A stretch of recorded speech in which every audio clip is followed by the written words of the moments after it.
일본 경제지에 일주일에 한 번씩 언급될 정도로 저명하며 파급력이 높은 일본 기업 회장이 말했습니다. 일본은 30년간 성장률 제로입니다. 곧 반도체, 전자기기 할 것 없이 세계 무대에서 경쟁력을 잃어 잊혀져 버리는 외로운 섬나라가 될 것 같습니다. 소프트뱅크 손정희 회장이 니혼게이자이 신문과의 인터뷰에서 한 말입니다. 일본은 왜 잊혀지는 섬나라가 되어가고 있을까요?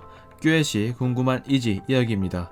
빅데이터, AI, 딥러닝 등 제4차 산업혁명의 시대가 도래했습니다. 이들의 특징은 물리적 형태가 없는 소프트웨어라는 건데요. 소프트웨어는 하드웨어라는 물리적 장치의 저장, 처리됨으로써 존재할 수 있게 됩니다. 한마디로 제4차 산업혁명에 있어 반도체를 포함하는 전자기기들이라는 하드웨어는 뗄래야 뗄 수 없는 기반 시설인 셈입니다. 현재까지 수개월 동안 지속되고 있는 한일 무역 갈등으로 인해 이 하드웨어 제조업에 상당한 지각 변동이 일어났습니다. 일본은 외교 협상 테이블에서 자신들에게 유리한 결과로 한국을 움직이려 합니다. 시대의 흐름에 발맞춰 한국이 가장 잘하는 것 중 미래 성장의 동력이자 주된 외화벌이 밥줄을 끊어버리자는 생각을 했죠. 그리고는 반도체 제조에 필요한 핵심 소재 수출을 막아섭니다. 덕분에 한국의 반도체 업체들은 몇 달간 생산 능력에 비상이 켜지는 영향을 받긴 했지만 이는 오래가지 못했습니다. 바로 얼마 전 LG 디스플레이까지 불화소소 100% 국산화를 성공해내며 반도체 제조 핵심 소재의 일본 수입 비중을 매우 효과적으로 줄여놓은 건데요. 주변국들조차 혀를 내두를 이유로 파급력이 매우 큰 일을 벌여놓은 일본, 4차 산업에 발맞춰 잘 나가는 한국에게 자신들의 영향력을 아주 잠깐 과시하는 건 성공했지만 장기적으로 봤을 때 탈일본화에 불을 붙여 되려 퇴보하는 상황이 되었습니다.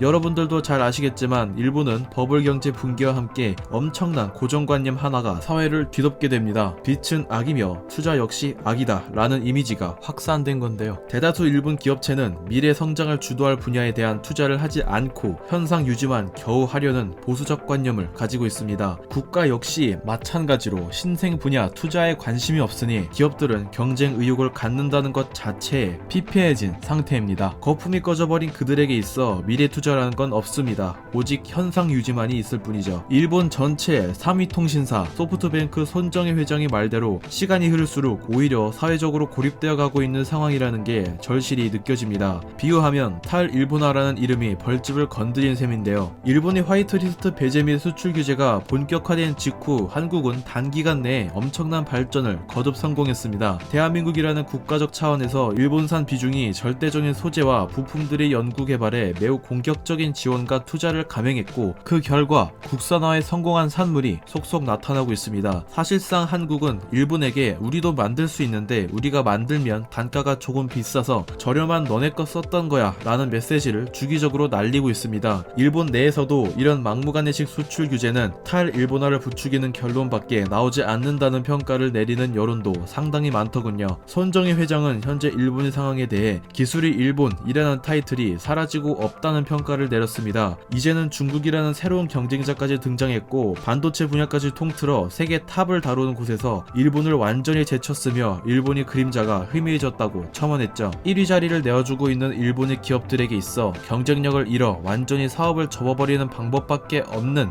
극단적인 국면으로 치닫지 않으려면 상생을 하는 방법을 택해야 합니다. 너는 너가 잘 만드는 것에 집중하고 나는 내가 잘 만드는 것에 집중할게. 그 상생의 대표적인 예시가 한국의 반도체 완제품 생산 기업과 일본의 반도체 소재 생산 기업 간의 협력이었습니다. 하지만 일본은 다른 분야의 협상 테이블에 써먹기 위한 카드로서 그 상생의 관계를 가위로 잘라내었습니다. 그 결과 한국 기업은 공급처 변경 및 자력갱생하는 방법을 택했고 일본 기업은 자국에서 생산된 물품은 어떻게든 자신들이 손해를 감수하고 타국을 거치고 또 거쳐 한국으로 수출하거나 해외 공장을 돈들여 증설하거나 내수 수요 공급만으로 버텨내야 하는 상황에 처했습니다. 중국 반도체 생산 시장은 대부분 자급자족하고 있는 상황이고 한국은 글렀으니 유일한 판매처라고는 대만에 있는 TSMC와 미국의 마이크론뿐입니다. TSMC는 올해 수요가 많은 편이지만 벌써 반년도 전에 공급량 계약을 끝낸 상태에서 지금 당장 남아버린 재고를 바로 갖다줄 수는 없는 노릇이죠. 결국 큰 손실을 막으려면 어떻게든 한국에 수출하거나 생산량을 줄이는 등의 손해를 감수하는 방법밖에는 없습니다. 관광산업은 말할 것도 없고요. 일본은 막상 양날의검과 같은 규제를 시작하고 나서 출혈이 이어지는 자국 기업들에 대해 국가적인 차원에서의 지원을 하지 않고 있습니다. 국익을 위해서 어쩔 수 없다고 생각하는 사람들도 대다수이지만 그래도 보조금 따위는 지금 지급해야 하는 게 아니냐는 의견도 분분합니다. 국가적 행동으로 인해 기업이 피해를 보는 상황에서도 어떠한 지원도 하지 않고 있으니 사업가 입장에서는 참으로 답답할 노릇이죠. 손정혜 회장은 일본 사업가들은 변명이나 하고 있을 때가 아니라고 말합니다. 중국처럼 내수 시장이 큰 동시에 자국 기업을 빵빵하게 밀어주는 그런 나라를 부러워할 수 있지만 동남아와 같은 작은 나라들에서조차 뜨겁게 불타며 급성장하는 기업들이 수두룩하다고 합니다. 기업체는 물론이고 국가적 차원에서의 미래산업 투자와 경쟁에 대한 의지 부족, 부정적인 생각에 더불어 현상 유지에조차 위협을 주는 상황을 스스로 만들어낸 일본, 그들이 미래에 시점을 맞추어 보며 영상 끝냅니다. 내용 괜찮았다면 구독 부탁드립니다. 시청해주셔서 감사합니다.